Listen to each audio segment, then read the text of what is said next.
Ako po si Antonio Sani Fuentes Trillanes IV, Pilipino, may sapat na gulang at naninirahan sa 42 Ninang Virginia Street, BF Homes, Barangay 169, Caloocan City, Philippines. Matapos makapanumpa ng naayon sa batas ay buong layang nagsasalaysay na dati po akong naglingkod sa bayan bilang senador ng Republika matapos mahalal sa nasabing katungkulan noong Mayo 2007 habang ako po ay nakapiit at muling nahalal para sa ikalawang termino noong 2013. Ang pangunahing plataporma ko ay ang paglaban sa korupsyon at pagtaguyod ng reforma sa ating gobyerno. Natapos ko ang aking ikalawang termino noong Hunyo 2019. Sa pagtupad ng aking tungkulin bilang senador, maraming mga whistleblowers o mga impormante ang lumapit sa akin. Ang ilan sa kanila ay nagbigay na mahalaga at kritikal na impormasyon tungkol sa iba't ibang isyung may kaugnayan sa pambansang interes na nagamit ko sa aking trabaho bilang mambabatas sa pag-imbestiga at sa pagpatuloy ng aking advokasya para labanan ang korupsyon at maitaguyod ang reforma sa gobyerno. Noong buwan ng Abril 2016, sa panahon ng aking ikalawang termino bilang senador, ang aking opisina ay nakatanggap ng tawag mula sa isang tao na nagsabi na siya ay may hawak ng mahalagang impormasyon hinggil umano sa mga lihim na bank accounts na nagpapakita ng mga natatago at nakaw na yaman ng nooy kandidato sa pagkapangulo na si Mayor Rodrigo Digong Duterte at ng kanyang pamilya na di umano ay hindi din niya diniklara sa kanyang Statements of Assets, Liabilities, and Net Worth or SALN. Matapos ang paunang usapan sa telepono upang makumpirma ang kahalagan ng impormasyong kanyang tinutukoy, sumang-ayon ako makipag-meeting sa nasabing tao. Ang aming meeting ay naganap noong ika-21 ng Abril 2016, bandang alas 8 ng gabi, sa opisina ng Samahang Magdalo sa Quezon City. Nagpakilala ang nasabing tao bilang si Ginoong Joseph de Mesa. Ayon sa kanya, dati siyang masugid na taga-suporta ni noong Mayor Rodrigo Duterte. Sinabi ni Ginoong de Mesa na nagpasya siyang bawiin ang kanyang suporta para kay Mayor Duterte nang makakita siya ng mga dokumentong nagpapakita na si Rodrigo Duterte kasama ang kanyang anak na si Sara Duterte ay nagmamay-ari ng mga bank accounts kung saan bilyong-bilyong piso ang naideposito o dumaloy sa loob ng ilang taon. Sinabi ni Ginoong de Mesa na nakuha niya ang mga dokumentong ito mula sa isang malapit na kamag-anak niya na nagtatrabaho sa isang ahensyang may kinalaman sa investigasyon ng mga nakaw na yaman ng mga opisyal ng gobyerno. Sa aming pagpupulong, binigyan ako ni Ginoong de Mesa ng mga kopya ng mga dokumento na nagpapakita ng mga bank accounts sa pangalan ni Rodrigo Duterte at Sara Duterte sa Bank of the Philippine Islands, BPI, Julia Vargas Branch, sa Pasig at sa EDSA Green Hills Branch, at sa Banco de Oro, Unibank, sa Lungsod Mandaluyong at sa iba pang mga bangko. Sa mga sumunod na araw, sinuri at pinag-aralan ko kasama ang aking mga abogado at staff ang mga impormasyong ibinigay ni Ginoong de Mesa at inihambing ito sa mga idiniklara sa kanilang SALN ni Rodrigo Duterte at Sara Duterte para sa mga kaukulang panahon. Nang makumpirma ko na totoo ang hawak kong mga dokumento, nagpasya akong isapubliko ang nasabing impormasyon dahil naniniwala akong mahalagang malaman ng ating mga kababayan ang pagpapanggap na ginagawa ng pamilya Duterte na ang kanilang pamilya raw ay mahirap at namumuhay ng simple, gayong sa katotohanan si Rodrigo Duterte at ang kanyang pamilya ay may mga joint bank accounts na may bilyon-bilyon na dumaloy na pera. Humingi ako ng tulong sa mga accountants at finance specialists upang alamin at makwenta kung gaano karaming pera ang aktual na naideposito o dumaloy sa mga nasabing joint bank accounts ng mag-amang sina Rodrigo Duterte at Sara Duterte base sa mga dokumentong ibinigay sa akin. Sa aming pagsusuma, lumalabas na may kabuuang halaga na 2,407,272,103.75 pesos ang pumasok at dumaloy sa mga nasabing bank accounts mula noong 2003 hanggang 2016.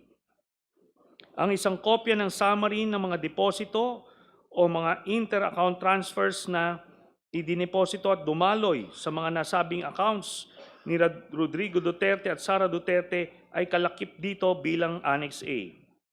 Bukod sa mga dokumentong may kaugnayan sa mga accounts ni Rodrigo Duterte, binigyan din ako ni Ginoong De Mesa ng mga dokumentong nagpapakita ng mga bank accounts at bank transactions ng mga anak, manugang at common law wife ni Duterte na sina Sara Duterte, Paulo Pulong Duterte, Sebastian Baste Duterte, Maneses Manscarpio, Shelito Hanilet Abansenya, kasama ang kanyang anak na si Veronica Kitty Duterte.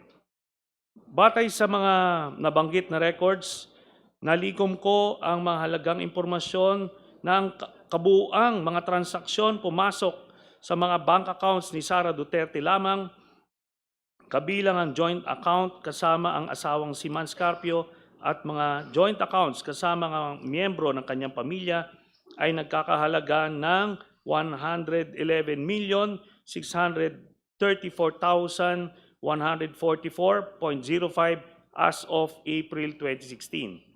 Ang kopya ng summary ng mga pera o transaksyong pumasok at dumaloy sa mga bank accounts ni Sara Duterte ay kalakip dito at ginawang bahagi ng salaysay na ito bilang Annex B.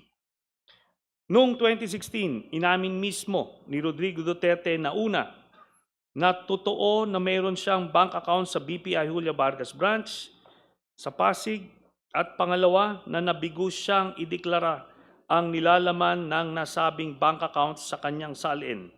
Ang pag-aming ito ni Rodrigo Duterte ay naganap matapos ko siyang hamunin ng lumagda ng waiver of secrecy of bank deposits.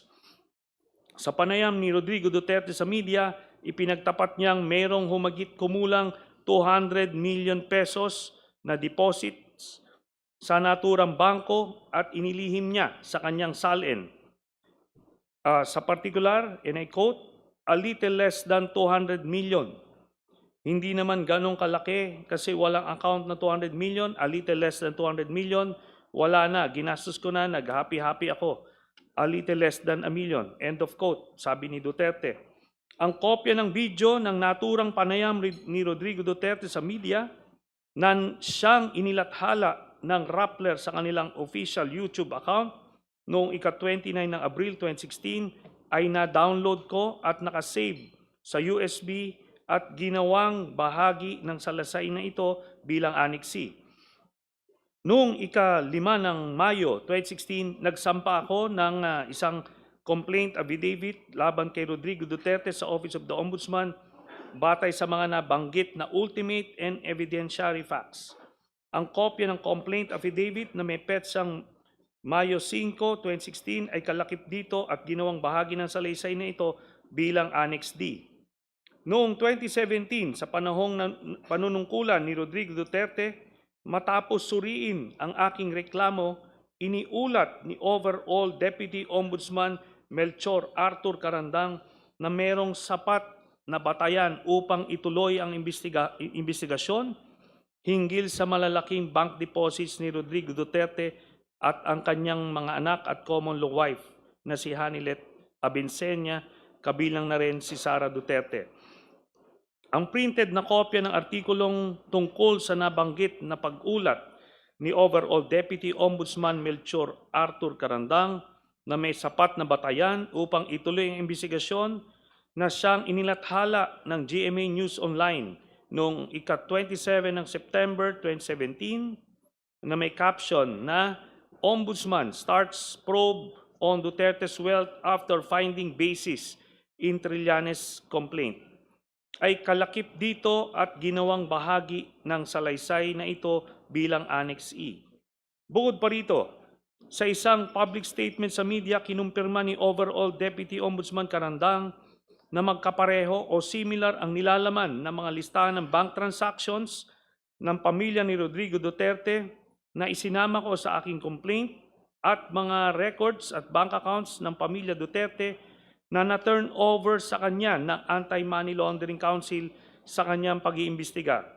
Ito ay nireport ng GMA News Online sa isang artikulo na lumabas noong ika-28 ng September 2017 na may caption na Duterte Wealth Documents from AMLAC similar to what Trillanes has, Ombudsman. Ang printed na kopya ng nabanggit na artikulo ay kalakip dito at ginawang bahagi ng salaysay na ito bilang Annex F. Dahil dito, si Overall Deputy Ombudsman Carandang ay agad na suspinde at kalaunan ay pinatanggal sa tungkulin sa utos ni Rodrigo Duterte. Kaya natigil ang kanyang pag-imbestiga sa mga bank accounts at tagong yaman ng pamilyang Duterte. Ito ay inireport ng Philippine Daily Inquirer sa kanyang artikulong lumabas noong ika-1 ng Agosto 2018 na may caption,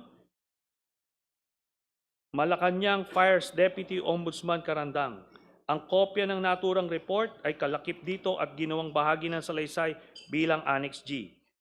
Ang mga kopya ng mga summary ng mga transaksyon ng bangko ni Sara Duterte, Rodrigo Duterte, Pulong Duterte, Baste Duterte at ang common law wife ni Rodrigo Duterte na si Hanilet Abansenia kasama ang kanilang anak na si Kitty Duterte ay kalakip dito at ginawang bahagi ng salaysay na ito bilang Annex H, H1, H2, H3 at H4.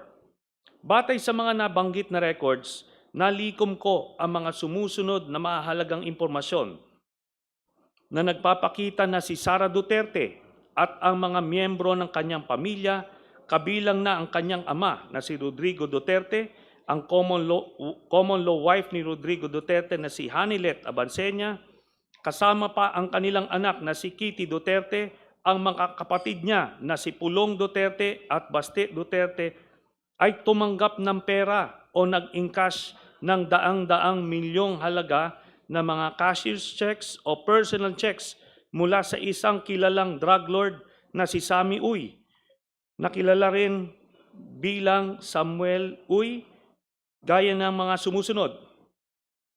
On March 17, 2011, nakatanggap si Sara Duterte ng 7,440,846.07 pesos mula sa drug lord na si Sammy Uy. Noong 25 October 2011, nakatanggap muli si Sara Duterte ng kaparehas na amount na 7,440,846.07 mula sa drug lord na si Sammy Uy. And after 6 months, nakatanggap muli si Sara Duterte, April 24, 2012, nakatanggap si Sara Duterte ng parehas na amount, 7,440,846.07.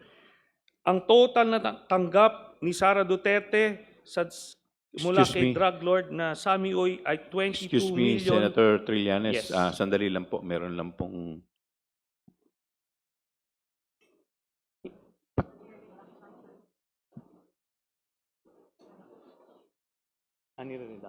Please continue po. Okay. Ang total po na natanggap ni Sara Duterte mula dun sa drug lord ni si Sammy Uy ay 22,322,538.21 habang mayor siya ng Davao City. Mr. Chair, very good po. We were just about to request po na i-flash na sa screen. Sir We were Daniel. just about to request po sana to flash sa screen yung matrix, pero ito, naka-flash na po. Thank you. Thank you. Please proceed, Senator Trillanes. Si Rodrigo Duterte naman nakatanggap din ng 6,440,846.07 kaparehas nung kay Sara Duterte mula kay Sami Uy nung 22 October 2012, nung 04 April 2013 muling nakatanggap ng pera si Rodrigo Roa Duterte ng 7,440,846.07 mula kay Sami Uy. Ang total na tanggap ni Rodrigo Duterte ay 15,656,692.14. Ito po ay mga manager's checks mula kay Sami Uy.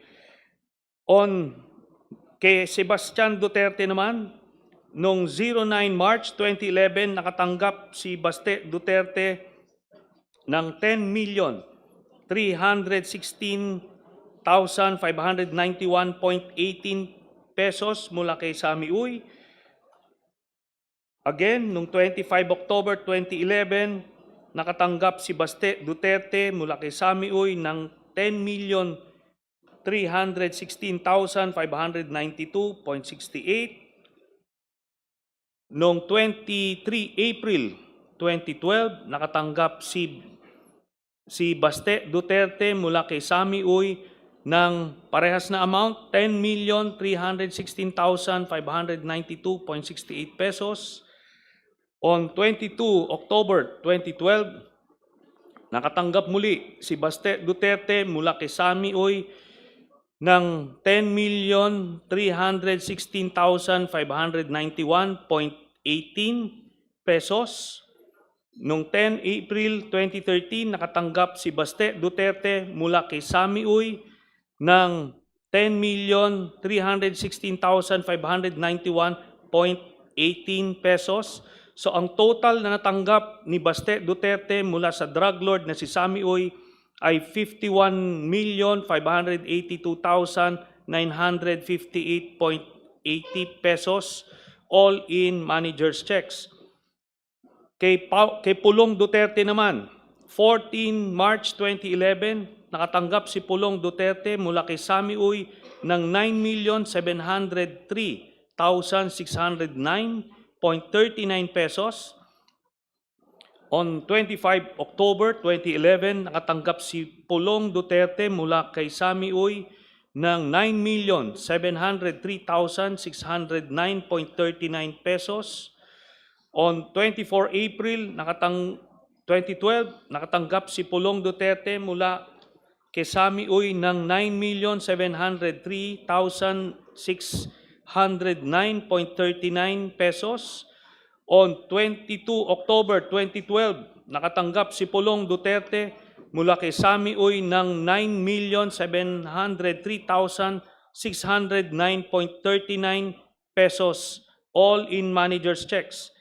Ang total na natanggap ni Pulong Duterte mula sa drug lord na si Sami Uy ay 38,814,437.65 pesos.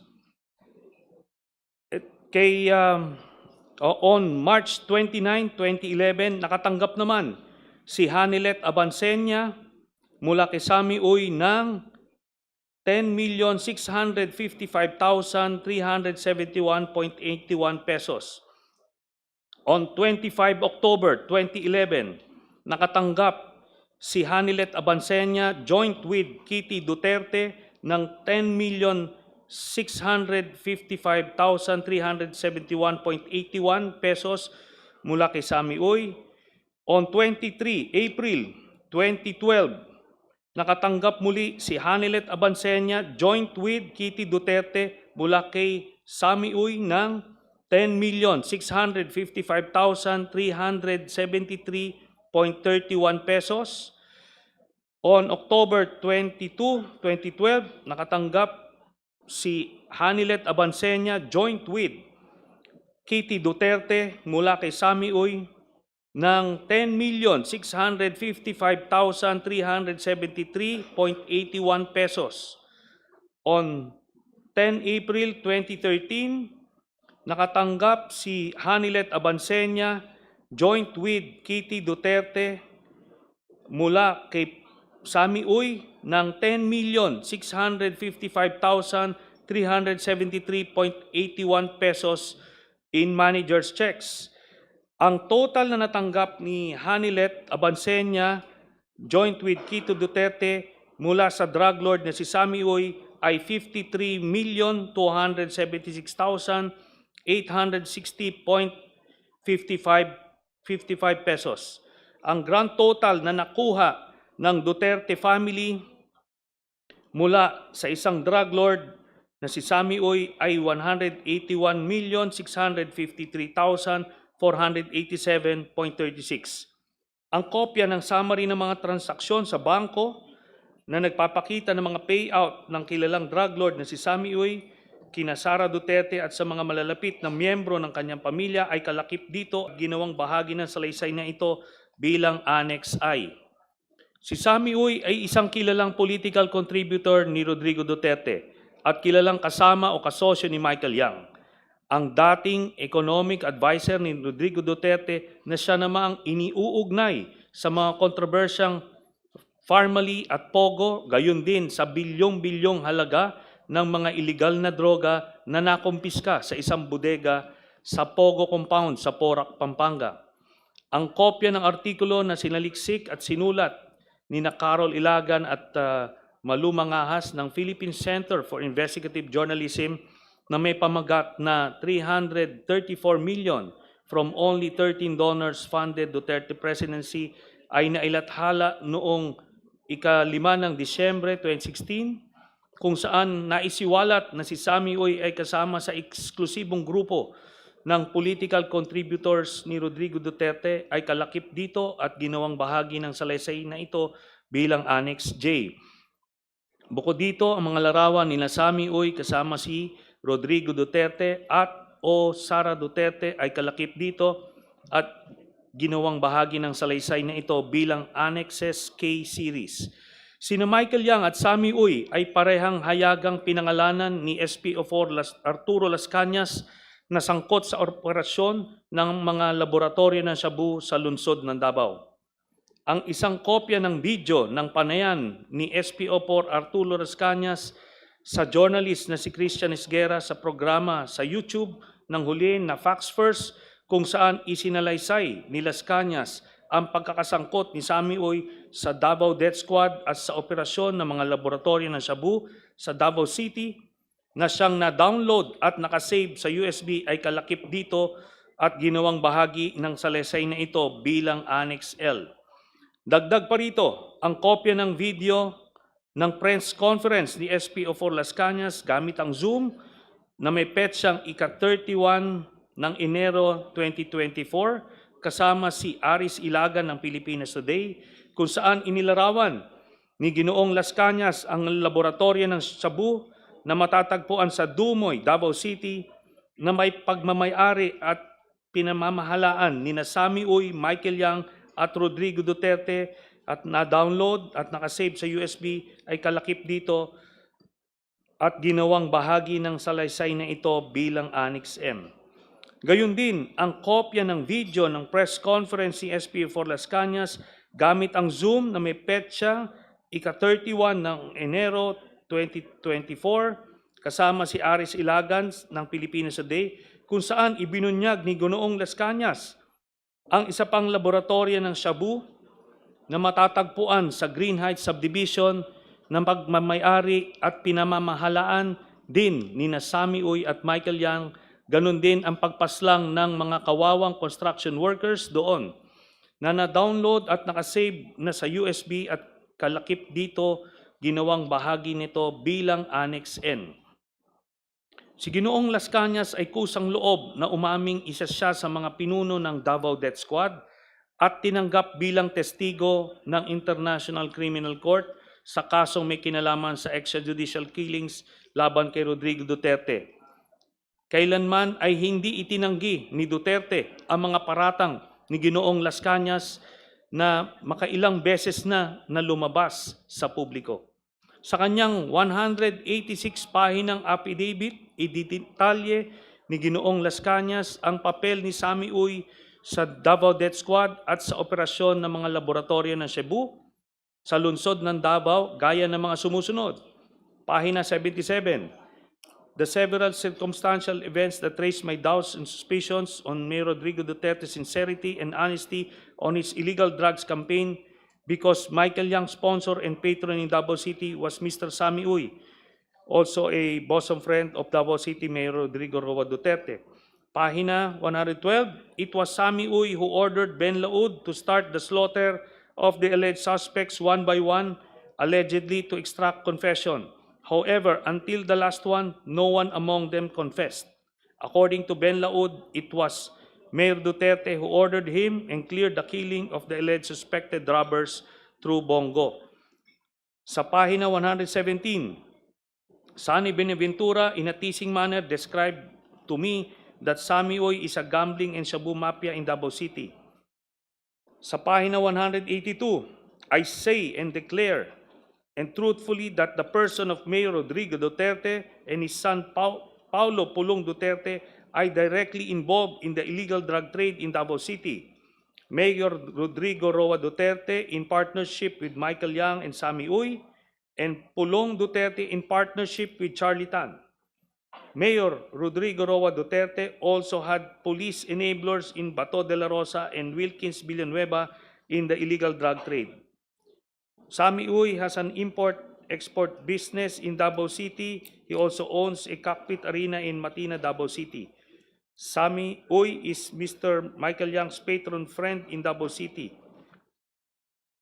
I know it also through Michael Yang's custom broker, Mr. Randy Usman, my friend and associate in smuggling activities in the port of Davao in year 2012. Also in the massacre of subdivision construction workers I discussed above, Sammy Uy was a participant in the said murders in the Laud Quarry. The DDS group on orders of Mayor Rodrigo Duterte, quote-unquote, erased the workers because they informed the police about the existence of a shabu lab in Green Heights subdivision which was owned by Michael Yang. Mayor Rodrigo Roa Duterte, Sammy Uy, and Michael Yang are friends and close to each other. I saw them personally together in hotels in Davao City and in several occasions. Ang kopya ng 186 pahinang affidavit ni dating SPO4 Arturo Las Cañas, kabilang ang 3 pahina ng mga annex na nakalakip doon, ang video ni SPO4 Las Cañas habang isinasalaysay ang nilalaman ng kanyang affidavit, at ang video ni Las Cañas habang nilalagdaan ang kanyang affidavit at pinapatunayan ang katotohanan nito na siyang mga kopyang isinumite rin sa ICC bilang ebidensyang testimonyal para sa prosecution ay kalakip nito at ginawang bahagi ng salaysay na ito bilang annexes O, O-1 at O-2. Ang mga transaksyong pinansyal ni Sara Duterte at mga malapit na miyembro ng kanyang pamilya na naugnay kay Sammy Uy at mga tinukoy na mga personalidad na sangkot sa droga ay lubhang nakakabahala. Hindi lamang ito ay malinaw na paglabag sa konstitusyon at sa iba't ibang batas ng bansa, kundi malinaw din na naglalagay sa malalim na pagdududa sa kanyang personal na integridad at kakayahan o moral capacity upang patuloy na magsilbi bilang pangalawang Pangulo ng Republika. Kaya naniniwala ako na dapat lamang panagutin siya at litisin sa pamamagitan ng impeachment. Bahagi ng nabanggit na yaman ni Sara Duterte ay maliwanag na makikita na galing sa payouts ng kilalang drug lord na si Sammy Uy na pumapasok sa kanyang bank accounts at inilihim niya sa kanyang salin mulang 2007 hanggang 2013 at sa taong 2016. Ang pagkabigo ni Sara Duterte na ideklara ang kanyang kabuang yaman ay sinaliksik at inireport nila Florin Simon at malumangahas ng Philippine Center for Investigative Journalism, PCIJ, sa kanilang ulat na may pamagat, Duterte, Sara, Paulo, Mark Big Spikes in Wealth, Cash while in public office, na nailathala noong ika-4 ng Abril 2019 na siyang kalakip dito at ginawang bahagi ng salaysay na ito bilang Annex P. alinsunod sa mga nabanggit na mahalagang impormasyon, isa ako sa mga nagreklamo at nagsampa ng isang verified complaint laban kay Sara Duterte sa Office of the Ombudsman noong ika-21 ng Enero 2026 dahil sa kanyang malinaw na pagkakasangkot sa money laundering at pagkakaroon ng ill-gotten wealth, hindi maipaliwanag at natatagong yaman o suhol na nagkakahalaga ng daang-daang milyong piso na maliwanag na hayagang paglabag sa saligang batas at sa mga umiiral na batas. Ang kopya ng verified complaint na may petsang ika-21 ng Enero 2026 ay kalakip dito at ginawang bahagi ng salaysay na ito bilang Annex Q. Sa kabuuan, sa aking pananaw, lumalabas na lahat ng ito ang mga sumusunod. Una, si Sara Duterte ay kasangkot sa korupsyon noong unang pumasok pa lang siya sa gobyerno. Pangalawa, si Sara Duterte ay may mga tagong yaman na nakuha niya sa mga iligal na paraan. Pangatlo, si Sara Duterte ay hindi nagdedeklara ng kanyang tunay na yaman sa kanyang salin.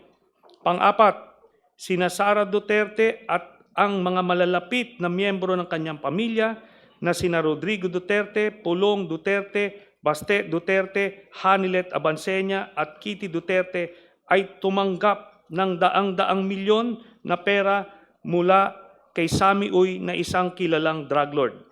Sa aking paniniwala, ang lahat ng ito ay pasok sa impeachable offenses ng betrayal of public trust, graft and corruption, at other high crimes na nakasaad sa ating saligang batas. Ang sinumpaang salaysay na ito ay aking kusang loob na isinagawa ng walang naguudyok o panakot bilang patotoo sa lahat ng nabanggit at nakasulat dito bilang aking personal na testimonya sa impeachment hearing ng House Committee on Justice sa kasong impeachment laban kay Sara Duterte at para sa anumang legal na maaring paggamitan nito. Ito pong sinumpaang salaysay na ito ay sinumpaan ko noong April 21, 2026 sa harap ng Notary Public. Salamat po, Mr. Chairman. Thank you, Senator Trillanes.